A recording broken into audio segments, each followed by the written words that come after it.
There are three documents that form the basis of the development of our trail. The first is John Bartram's journal, and that's a 1766 product that he did with William's input and assistance. The second is William Bartram's report, and the third is Bartram's Travels, which was the published document, which is based not only on William's experience, but draws from the information that was written down in John Bartram's journal and from the report that he drafted for Fothergill, and probably other notes that he took during the trip. So if you realize by reading all three documents and doing comparisons, you realize that he's actually revisiting a lot of the spots, because he, if you think about it, it's a wild and woolly place. Well, I camped over there, it was fine, no bears came out, no Indians did this, Yeah. So he's hitting a lot of the same spots that he stopped with his dad. When you get up here, you'll see this bluff, and it was this bluff along this part of the St. Johns River that attracted Denny's Rolls to this, because it was nice high ground, overlooked the river, it's on the correct side of the river.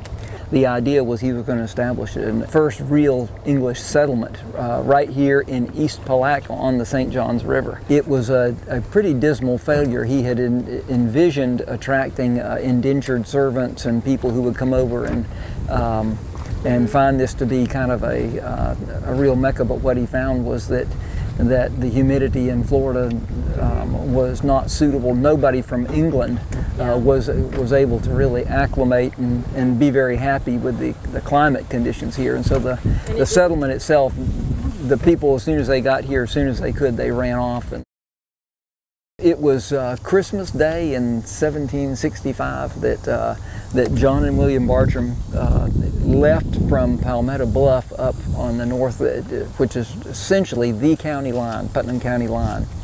And they came down and their boat was rowed past Palatka, and this is where they spent Christmas night, here in Rollstown, with the manager of Denny Rolls plantation. So he's got two motives going on. He's got the business side of things. Not only is Governor Grant footing the bill for his trip, with the idea that the end result is that he's going to get a journal, and he's also going to get a map of the St. Johns River. And what that's going to do for him is, for Governor Grant, is going to give him a marketing tool, but it's also going to establish for him what is actually the ownership of the British in Florida, because Indian meeting that they had up at Fort Piccolata the prior month in November, they had established. 1765? That was in 1765. They had established as a treaty with the Native Americans, the Creeks, that the boundary between what was Indian territory and what would be English territory was going to be a line that was established from a trading house on Black Creek down to the mouth of the Ocklawaha River, and then from thence it would be anything that was east of the St. Johns River. So the further south that John Bartram was able to go on the St. Johns River, the more property was then British property, because the river was the dividing line. And so he had a big interest in having an accurate depiction of how much property was actually available, because they were handing out these land grants to Englishmen over in England. They needed to know, okay, how much land do we really have to give out, and what's going to be attractive about it? How do we sell it? And so that was the first part of the equation. The second part of the equation was John Bartram's business in selling seeds and exotic plants. And so when he got here, his first thing, of course, was let's accomplish what I'm being paid to do by Grant, and that is, let's take a look at the property to see what have we got. Well, we got a bluff here.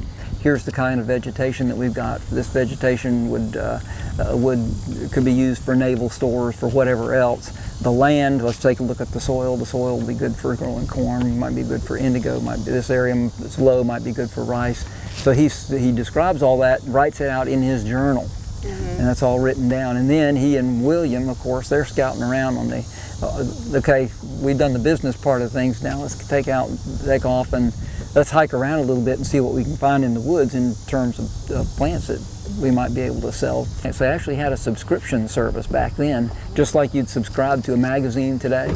Oh. You would subscribe to a seed service, and they would box up these. I've forgotten what they call them. A six shilling box or something. It was a, but they would package up a little box of plants and seeds, and they would ship them, put them on the ship to England, and about every 6 months, or I don't know, it's every so often, some period, you would get this box of seeds and plants with little descriptions of what the plant looks like and that kind of thing. And so people would subscribe.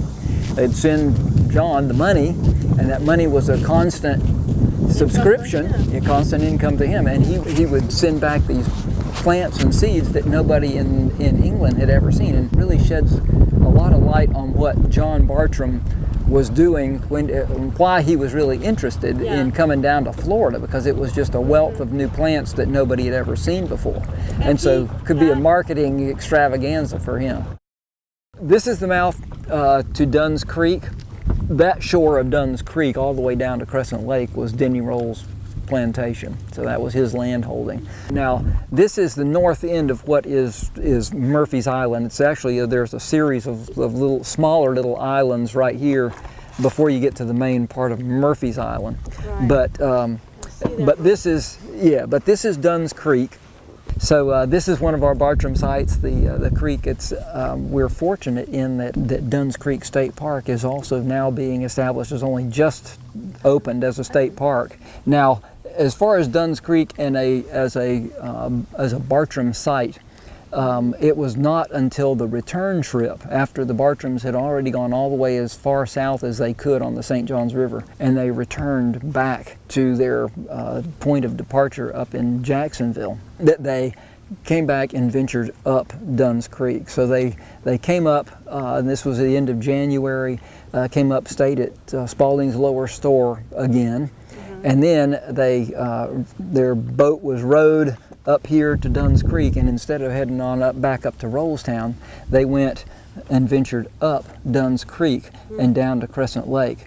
When they got down, they traversed the entire creek, and then right when they got to the north end of Dunn's Lake, they established a campsite right there on the north end of the lake. And then the next morning they set out into the lake and went down as far as what they called a small island in the lake. That could only be it. Yep. And so they got off on the island and explored the island, collected plants and seeds and the like, and then they went back up and camped again at their campsite the next night, and then the next morning back up the creek and up to Rollstown, where they spent the subsequent night. So they did get down into Dunn's Creek. So so this is one of the entire creek is in a Bartram site for us. A little more noteworthy site is Murphy Island, which is where we'll head on up to.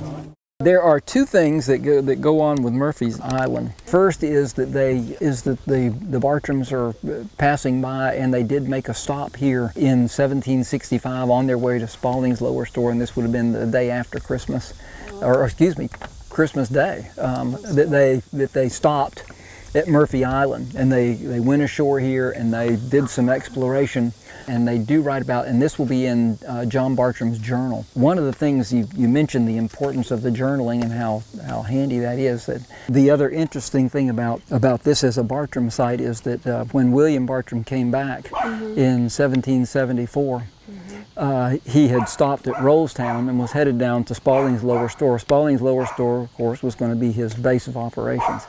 And because of its preeminence in terms of a shipping point, a jumping off point into the Native American territory, it was quite an active hub in East Florida. So there were ships that were coming in at Mayport mouth there near Jacksonville and coming all the way up the river to Spaulding's lower store, because that's where the commerce between the Native Americans, and this extended, according to Catherine Braun, all the way up to the Mississippi Valley. I mean, goods, trade goods, as far as there, were making it to little old Spaulding's lower store, through the Indian chain. Yeah, and making it here. And where they were trading with the Spanish and the English. At the time that William Bartram, of course, he had stopped there when he came down with his dad, but when he was coming back on his second trip, now he packaged up a lot of his art stuff, because he's got to collect samples, he's got to do the artwork, because that's what he's commissioned to do. I'm going to send a lot of my supplies down to Spaulding's lower store. I'll make that my base of operations at Central, because I want to go down, kind of retrace what I did with Dad, and Spaulding's lower store is the midpoint. Perfect. You know, I'll operate out of there, I'll stay there, they can put me up, and I can go back and visit these places and have my supplies right there where I need them. So he shipped that stuff down. Well, as it happened, there was an Indian uprising that occurred just prior to his departure from Savannah to come down this way, and he got word of this departure of this Indian uprising. It delayed his trip, trying to get news. Well, you know, there's a lot of unrest on the frontier. Do you really want to go down there? Probably not. Let's wait and see how things settle out. And so he delayed his trip until he got word that, okay, things seem to have settled out. There was a little misunderstanding, but that's all good now. Well, so when he's coming down the river, he's stopped off at Denny Roll's place up there, and then he's back in his little boat, and he's headed for Spaulding's lower store, and it's just a reasonable day's travel, so it's perfect. Well, he's heading by, and he gets over here, he gets a little confused because of the openings between, I mentioned there are a couple little islands, and it can be confusing. And so he got down right over here in his little boat. Now, it's been 9 years since he was here before. So consequently, you know, the memory may or may not serve you, but he's thinking, well, I think I'll follow the big water and I'm probably okay. So as he's going by, he's fairly confident that this is the way, but as he's passing by here, and all of a sudden somebody, hey you! And he's saying, what the heck is that? And there's a guy standing over here right on that bluff, you see, and he's going like this, hey, white guy! Says, where are you going? And so he paddles over to the thing there and says, hey, what's up? And he says, who are you? You know, what are you doing here? I said, yeah, we're from Spaulding's lower store. So they had some unrest. You probably heard, how's that happening? Well, he says, we've got all your stuff over here. We buried it right up there where that kiosk is. We buried your stuff over there because we were afraid the Indians were going to come and raid the lower store. So we took all the stuff over here. It's an island, you know, it's easily defended. They don't know where it is, and we're here to kind of watch over it. And so anyway, he says, were they Indians that were yelling at him? No, they were Europeans. So consequently, they say, well, hey, Billy, you know, we've been waiting on you. We got word that you were coming down. Your stuff, and you know, arrived, but we moved it over here, so it's all safe. We'll be moving it back there now that we know you're here and everything. So head on down for dinner, and we'll get your stuff out of the hole and chase it down. So at that point, they, Billy, he's kind of toured the island, so he doesn't say much about other than the fact that he came over and talked with him, and they told him the story, and then he gets back in his boat. So he wasn't, his charge was a little different from what John Bartram's charge was. So when he got back here, he had already walked on the island and said, we've been there, done that, and if it hadn't been for the guys hailing him, probably would have passed it right on by. This is Willaca Spring, and the spring head itself is right over here in the corner. Now, when William and John Bartram first visited this, William did not revisit any of these springs along the way, which is indicative of the impression that it made on him. He went straight for Salt Springs. He just kind of he brushed aside. They were not in significance in comparison to those other springs. These were apparently not much to speak of. We're established outside the perimeter of the palisade,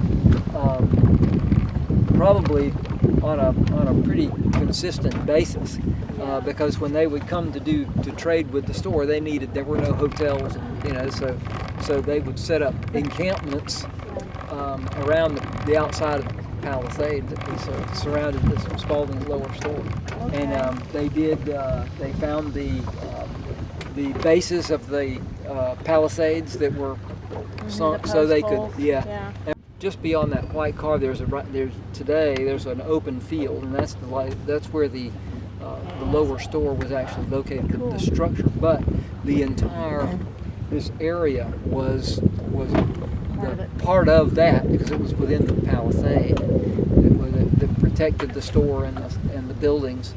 But this is where William Bartram spent most of his time when he wasn't actually traveling, and this is where his base of headquarters. He had a room here at McClatchy's place, and did a lot of his artwork. And this, of course, is the site where he famous killing of the rattlesnake and other things. And he also, when he went down to and visited the Seminole village in Palatka, he mentioned seeing a village in Palatka when he was coming up the river to Denny's Rolls place at Rollstown.